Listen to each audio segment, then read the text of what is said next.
Hey, middle-aged gamers, are you trying to figure out how to deal with this Automech Repair quest without, going in guns blazing, shooting everybody, and especially if you're playing it on a higher difficulty, like that does make things difficult unless you're like a really good Call of Duty player or Battlefield 6 player, right?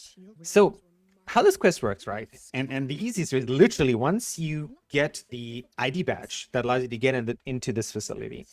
I haven't shown this in this video, but if you want me to talk about that, I can talk about that. It's actually a really easy quest. This is actually much more difficult. So here, you need to talk to this lady. You need to get her quest. And she's making a shield for you to get into the facility where you have to sabotage the Automech Repair facility as part of the initial quest in the Outworld 2, right? But in order to get her shield up and working, you need to grab some 𝙎𝙪𝙥𝙦 gas first, because of course nothing is easy in games like this. So it is a 2-step or 3-step quest, if I'm not mistaken. So the very first step you have to do is she'll give you like a little canister. You're gonna go outside, and in this part I'm like, okay, where do I get 𝙎𝙪𝙥𝙦 gas? And one of the things I don't like is the way the quests change all the time. So I selected the actual quest, and actually to get the cloud sample is pretty easy, and you're next to the medical facility, right? And then I have to save, of course, because I'm a save scummer. And I definitely recommend it, especially if you're worried about dying, because if you are going to be in the 𝙎𝙪𝙥𝙦 gas for a fair bit and you haven't got the shield yet, so you could potentially die here. I don't think you will. I guess it depends on your build and stuff. And there you go, like easy. You walk in, hit the E button if you're playing on computer, and you collect the 𝙎𝙪𝙥. And you can see I just got a little bit of exposure. And me being the obsessive compulsive person, I'm like, okay, go straight to the doctor. I'm like, doctor, I got poisoned again. And you pay roughly 50 bits or like 50 money for her to cure you. So again, not outrageously expensive, but definitely something to keep in mind, because I mean, even after I got the shield, I sort of struggled to understand how to use it. And maybe you're somebody who can tell me down in the comments, like, how do you actually properly use the shield? And you'll see this probably about 3 or 4 minutes or so, because now we're going to move on to the second stage of this quest, which is like, I need some sort of mech component. And she's going to tell me, yeah, you need to get it from the mech that's walking around the yard. The cool thing is that you don't need to do that. And I believe if you've like discovered the relevant information, it will tell you where the lost mech is, and you just need to go there, kill these like little crab things over there, and you will get that mech component. Again, relatively pretty easy as well. So you finish talking to her, and now you're like, okay, I need to go find that other mech that's outside, because of course you don't want to fight this mech inside. That will alert everybody.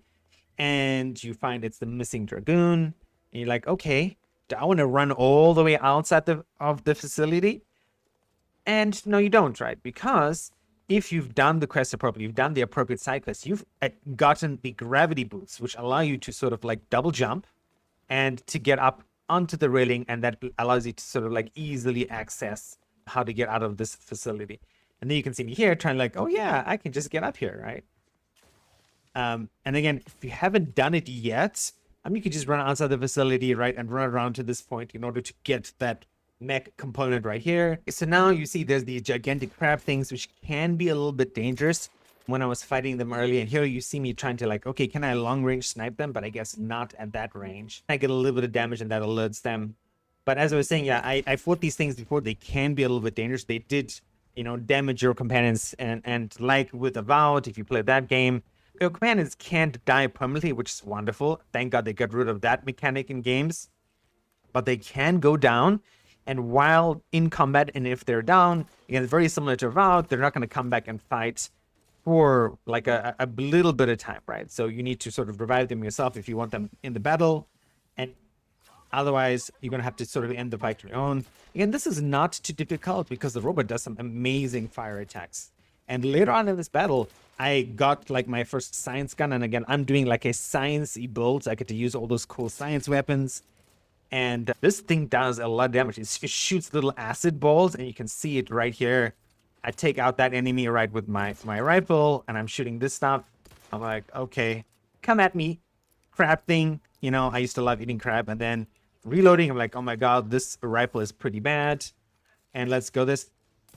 You can see, right, like amazing damage, 36 damage plus it like melts off armor. And then I go for this thing over here. pretty fast. So there it is. There's the mech. You grab the component, and then you can go straight back, give it to the lady, and then you're done. So you go hand in the stuff to the lady, and she's gonna tell you, hey, you should tell the guy, the leader of this compound, that we've solved the problem. And of course, you don't need to do that because your objective is to sabotage this facility. Just take the shield, go and use it, right? And she's gonna talk to you about a lot of stuff. And then I say, of course, thanks for the shield, doctor. And then totally leave the conversation without saying, I'm actually going to go tell the marshal that this problem has been solved. And this sort of explains how to use it. I felt like this didn't protect me from damage, as you're going to see in a little bit, because I activated it and I still took a lot of damage. Maybe it's one of those legendary obsidian bugs that, like, as I finished the game, like, this happened to me in the VOD as well. As the VOD got patched and I finished the game, I'm like, oh yeah, all these things that I sort of had to figure out a way around were patched. So that was a little bit irritating. And then again, yeah, no, I have to reselect the quest again, just to sort of, like, I know where to go, but I still prefer that, like, reinforcement of, okay. And now I'm, like, trying to figure out, like, all right, how do I go in there? So I save because I'm afraid of dying as usual. And so we're like, okay, we need to go in here, and then Q to activate, and the shield goes in there. Oh, I think I understand now. The shield doesn't protect from that really strong 𝙎𝙪𝙥𝙦 gas exposure, and I just figured this out after I did it. So you cannot run over the goo stuff. So that's good to know. If you guys are watching this video and you haven't gotten to this part yet, please don't make the same mistake that I did. And then you're like, okay, I need to get to the other part of the facility. How do I do that? And I'm looking at this to try to understand how to use the shield, because it just totally did not help me at all. So you're going to be looking around. You're like, you can't go to the door. This is useless if you don't have hacking as well, which I don't have. I have like a science build and not a hacking build. And this is the place. You can see a little bit of an open passageway there, and that's where you go down. But this is it, guys. You go down there, you shoot a bunch of enemies, you disrupt the facility, and then game over. Hope you enjoyed this video. Thanks for tuning in, and catch you guys in the next video.